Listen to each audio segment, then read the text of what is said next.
Assalamualaikum warahmatullahi wabarakatuh. Halo teman-teman, selamat pagi. Saya Sela Rizkia dan bersama tiga rekan saya, Cynthia Catur Anggraini, Agustina Dwi Pangesti, dan Elvira Eka Damayanti. Mari Kijabi, mari kita belajar biologi bersama kami, mahasiswa biologi Universitas Muhammadiyah Surabaya. Pada video kali ini, kami akan menjelaskan mengenai sistem pernafasan pada manusia. Ya, kita akan belajar mengenai tubuh kita sendiri. Teman-teman, pernahkah kalian bernafas dan bagaimana prosesnya? Ataukah di saat COVID-19 ini teman-teman sudah mengetahui organ mana saja kah yang diserang oleh penyakit COVID-19? Untuk mengetahui jawabannya, mari kita belajar bersama melalui video kali ini. Mari kita menyaksikan bersama. Baik teman-teman, sebelum kita menuju apa itu respirasi, mari kita bahas peta konsep kali ini. Sistem respirasi manusia yaitu proses perolehan O2 atau oksigen dari luar tubuh dan pelepasan CO2 atau karbon dioksida dari dalam tubuh untuk mendapatkan energi. Selain itu, ada saluran respirasi pernafasan melalui hidung atau mulut, faring, laring, trakea, dan paru-paru. Nah, pada paru-paru di sini berisi bronkus, bronchiolus, dan alveolus. Selain itu, kita akan mengetahui mekanisme respirasi. Yang pertama, ada pernafasan dada. Yang kedua, pernafasan perut. Nah, pada dua tipe tersebut akan melalui fase inspirasi dan ekspirasi. Pada proses pernafasan terdapat kapasitas paru-paru. Yang pertama, udara pernafasan. Yang kedua, udara komplemen. Yang ketiga, udara cadangan. Yang keempat, udara residu. Dan yang terakhir, kapasitas vital. Berikutnya, ada penyakit yang menyerang pada sistem pernafasan. Yang pertama, yaitu asma, influenza, TBC, radang paru-paru, bronkitis, kanker paru-paru, sinusitis, dan kolit.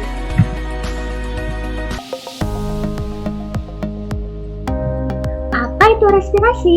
Proses metabolisme tubuh menggunakan glukosa dan O2 serta menghasilkan energi dan zat sisa karbon dioksida. Respirasi dibedakan atas dua jenis, yakni yang pertama, respirasi luar, yang mana pertukaran antara oksigen dan karbon dioksida antara darah dan udara. Yang kedua, respirasi dalam, pertukaran O2 dan karbon dioksida dari aliran darah ke sel-sel tubuh. Berikut adalah gambar dari organ respirasi.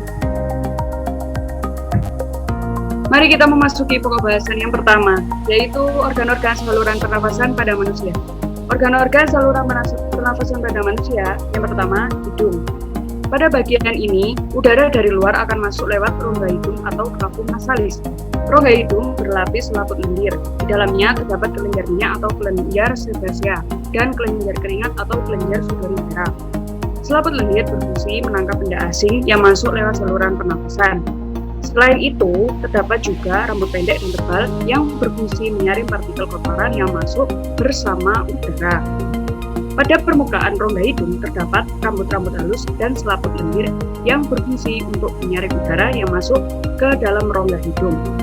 Yang kedua yaitu mulut, organ pernafasan sekunder selain hidung. Pada saat kondisi normal, udara akan masuk ke dalam tubuh melalui hidung. Namun, pada saat hidung tersumbat, mulut dapat menggantikannya apabila dibutuhkan. Yang ketiga, yaitu faring.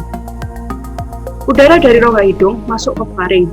Faring merupakan percabangan dua saluran, yaitu saluran pernafasan atau nasofaring pada bagian depan dan saluran pencernaan atau ovofaring pada bagian belakang. Pada bagian di belakang faring atau posterior, terdapat laring atau peka, tempat terletaknya pita suara atau pita vokalis. Masuknya udara melalui faring akan menyebabkan pita suara bergetar dan terdengar sebagai suara. Yang keempat, yaitu laring. Laring suatu saluran yang dikelilingi oleh tulang rawan untuk menghasilkan suara dan tempat keluar masuknya udara. Laring berada di antara ovofaring dan trakea, di depan lariofaring. Salah satu tulang rawan pada laring disebut epiglotis. Epiglotis terletak di ujung bagian pangkal laring. Laring diseliputi oleh membran mukosa yang terdiri dari epitel berlapis putih yang cukup tebal, sehingga kuat untuk menahan getaran-getaran suara pada laring. Trakea. Pipa yang panjangnya kurang lebih 10 cm. Terletak sebagian di leher dan sebagian di rongga dada atau torak. Dinding tenggorokan tipis dan kaku, dikelilingi oleh cincin tulang rawan dan pada bagian dalam rongga bersilia. Silia-silia inilah yang berfungsi menyaring benda-benda asing yang masuk ke dalam saluran pernafasan. Batang tenggorok atau trakea terletak di sebelah depan kerongkongan, di dalam rongga dada. Batang tenggorok bercabang menjadi dua, cabang tenggorok atau bronkus dan bronkiolus. Ujung bronkiolus berupa gelembung kecil yang disebut gelembung paru-paru atau alveolus. Yang keenam, paru-paru. Paru-paru terletak di dalam rongga dada bagian atas dan bawah. Paru-paru di bagian samping dibatasi oleh otot dan rusuk, dan di bagian bawah dibatasi oleh diafragma yang berotot kuat. Paru-paru ada dua bagian, yaitu paru-paru kanan atau pulmodexter yang terdiri atas 3 lobus, dan paru-paru kiri atau pulmosinister yang terdiri atas 2 lobus. Paru-paru dibungkus oleh 2 selaput yang tipis, disebut pleura. Selaput bagian dalam yang langsung menyeliputi paru-paru disebut pleura dalam atau pleura visceralis, dan selaput yang meliputi rongga dada yang bersebelahan dengan tulang rusuk disebut pleura luar atau pleura parietalis. Paru-paru tersusun oleh bronkiolus, alveolus, jaringan elastik, dan pembuluh darah. Yang ketujuh, bronkus. Bronkus adalah batang tenggorokan bercabang menjadi 2 bronkus, yaitu bronkus kiri dan bronkus kanan. Struktur lapisan mukosa bronkus sama dengan trakea. Hanya saja tulang rawan bronkus bentuknya tidak teratur, dan pada bagian bronkus yang lebih besar cincin tulang rawannya melingkari lumen dengan sempurna. Bronkus bercabang-cabang lagi menjadi bronkiolus. Yang ke-8, bronkiolus. Bronkiolus adalah kedua bronkus menuju paru-paru. Bronkus bercabang lagi menjadi bronkiolus. Yang ke-9, alveolus. Alveolus adalah cabang-cabang yang paling kecil masuk ke dalam gelembung paru-paru, atau yang biasa kita sebut sebagai alveolus. Bisa dilihat di gambar 3 untuk lebih jelasnya.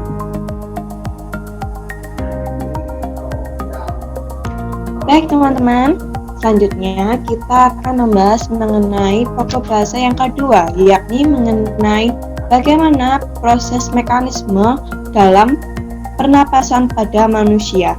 Jadi pada pokok bahasan ini kita akan membahas mengenai sistematika proses pernapasan pada manusia. Yang tadi kita sudah ketahui bahwasanya pernapasan adalah suatu proses yang terjadi secara otomatis walau dalam keadaan tertidur sekalipun kita tetap bernafas. Karena apa teman-teman? Karena sistem pernapasan dipengaruhi oleh susunan saraf otonom. Dalam proses pertukaran gas dalam pernapasan dapat dibedakan menjadi 2 jenis, yaitu pernapasan luar dan pernapasan dalam. Yang tadi kita sudah ketahui di awal ya teman-teman. Jadi di sini kita akan menjelaskan mengenai pernapasan yang dibagi menjadi 2, yakni pernapasan pada perut dan pernapasan pada dada. Dalam pernapasan perut dan pernapasan dada ini juga terlibat dalam pemasukan udara secara inspirasi dan pengeluaran udara secara ekspirasi. Pada pernapasan perut, bagian yang berperan aktif adalah otot diafragma dan otot dinding rongga perut. Bila otot diafragma berkontraksi, teman-teman, posisi diafragma akan mendatar. Hal ini dikarenakan volume rongga dada bertambah besar sehingga tekanan udara semakin kecil.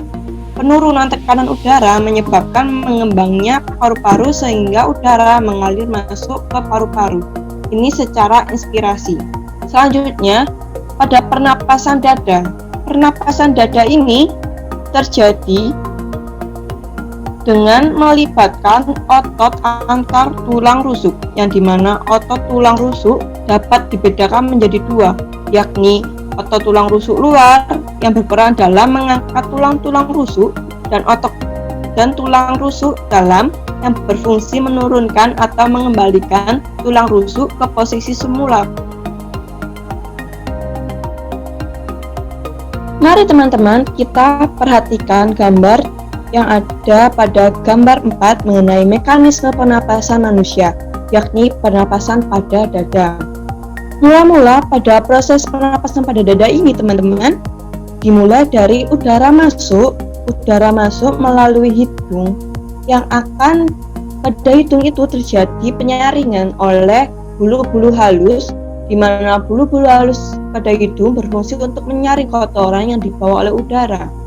Setelah disaring, udara yang masuk ke dalam hidung akan disalurkan melalui faring, kemudian ke laring, kemudian ke bagian trakea. Pada trakea akan disalurkan ke dalam paru-paru.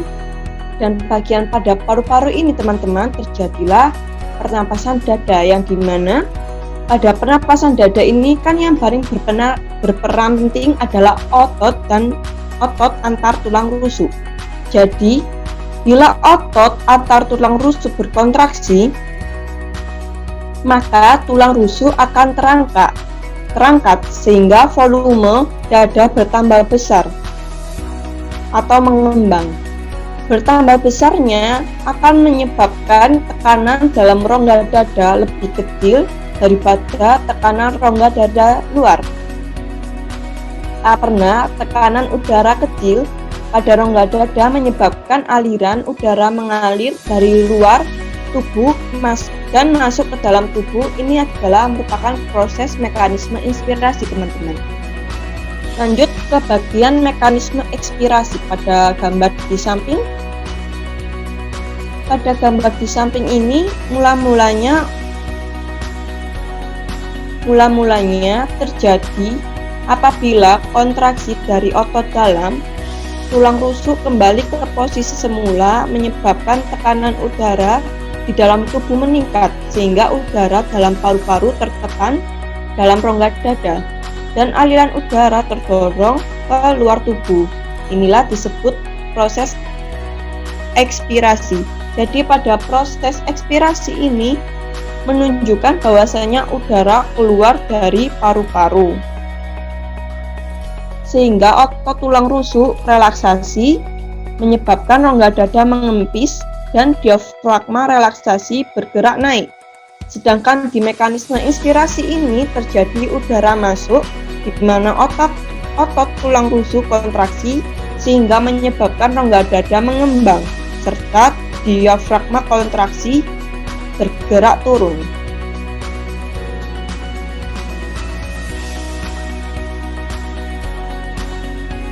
Itulah tadi teman-teman mengenai proses pernapasan pada bagian dada. Selanjutnya teman-teman kita akan membahas mengenai mekanisme proses pernapasan pada bagian perut.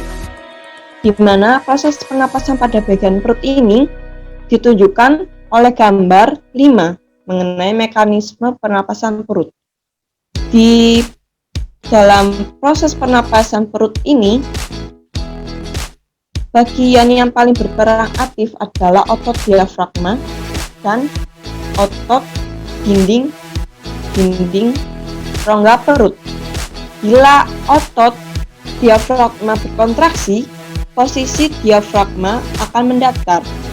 Hal ini menyebabkan volume rongga dada bertambah besar sehingga tekanan udaranya semakin kecil. Penurunan tekanan udara menyebabkan mengembangnya paru-paru, sehingga udara mengalir masuk ke paru-paru. Inilah yang disebut mekanisme inspirasi. Ditunjukkan oleh gambar bagian mekanisme inspirasi. Selanjutnya kita masuk ke mekanisme bagian ekspirasi, di mana otot diafragma relaksasi dengan otot perut kontraksi. Diafragma melengkung ke rongga dada, volume rongga dada mengecil, menyebabkan udara keluar. Itulah teman-teman mengenai mekanisme pernapasan perut dan mekanisme pernapasan dada.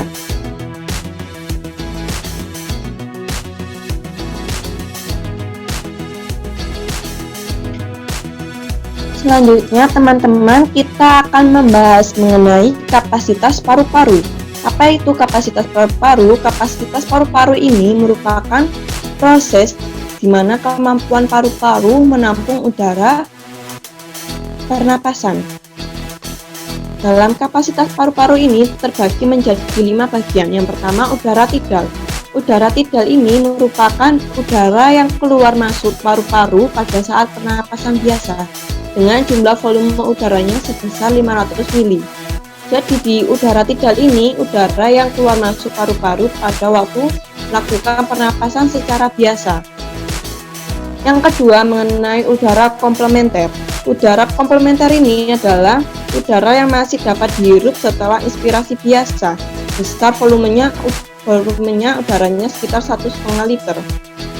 Ketiga, yakni udara suplementer, di mana udara yang masih dapat dikeluarkan setelah melakukan ekspirasi biasa. Besar volume udaranya sekitar 1,5 liter. Yang keempat, yakni kapasitas vital paru-paru, di mana kemampuan paru-paru untuk melakukan respirasi sekuat-kuatnya dengan jumlah volume kapasitas vital paru-paru ini adalah kurang lebih 4 liter. Kemudian kelima, yakni udara residu. Udara yang terdapat di dalam paru-paru setelah melakukan respirasi sekuat-kuatnya dengan jumlahnya kurang lebih 500 mili.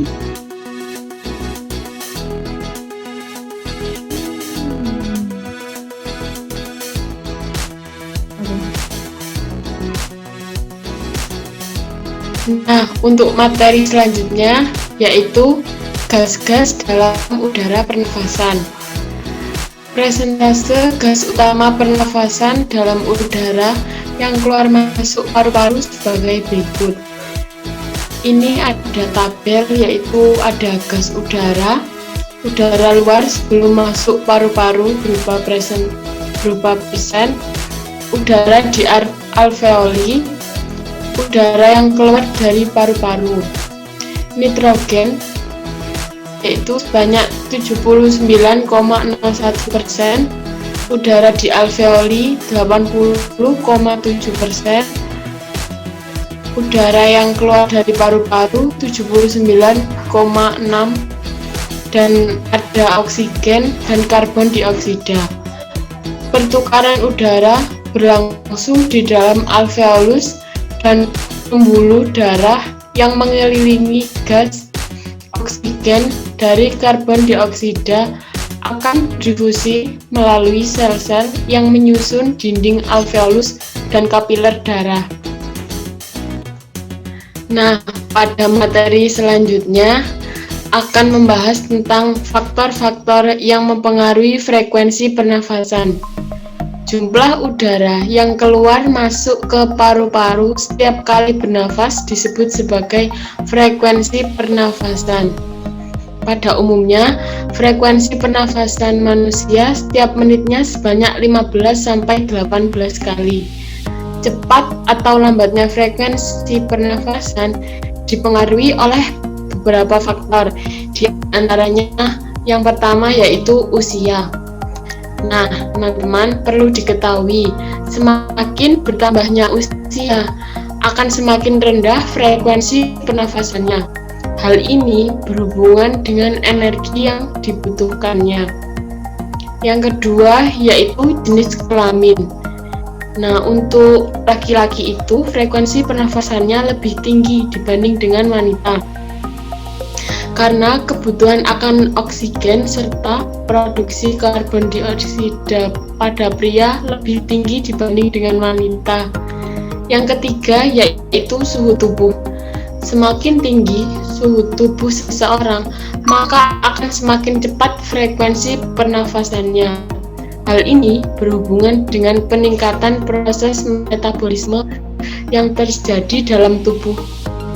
Yang keempat yaitu posisi atau kedudukan tubuh. Frekuensi pernafasan ketika sedang duduk akan berbeda dibanding dengan orang yang sedang berjongkok atau sedang berdiri. Yang kelima yaitu aktivitas. Contohnya itu bisa dilihat pada olahragawan. Dia akan membutuhkan energi lebih banyak daripada orang yang santai. Karena itu, frekuensi pernafasannya orang tersebut juga lebih tinggi.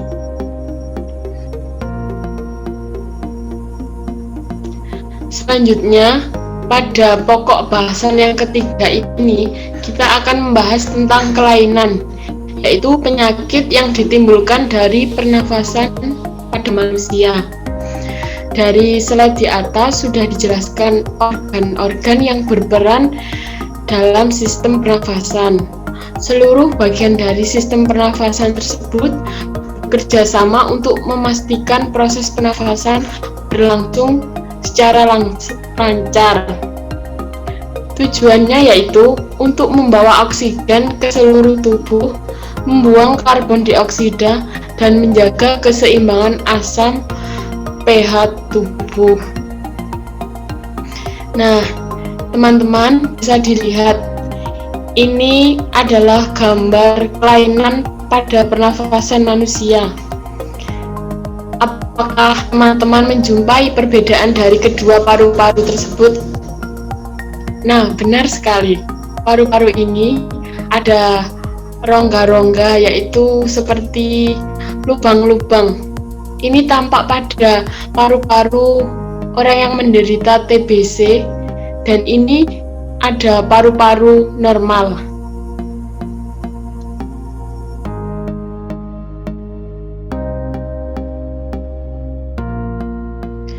Nah, selanjutnya yaitu kelainan pada pernafasan.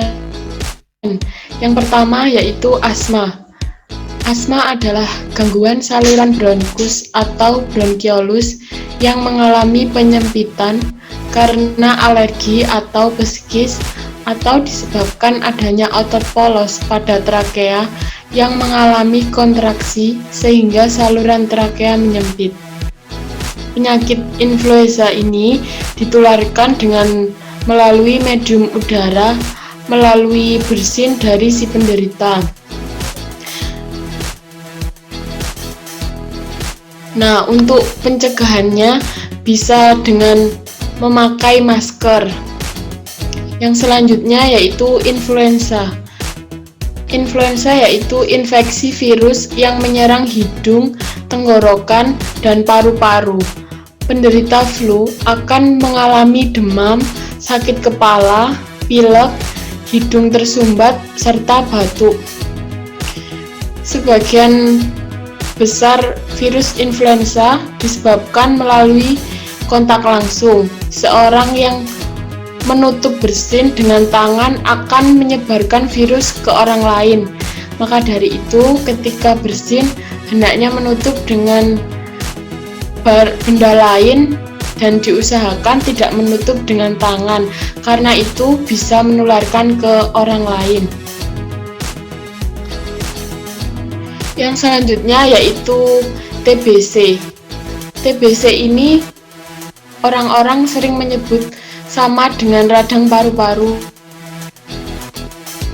Padahal itu berbeda.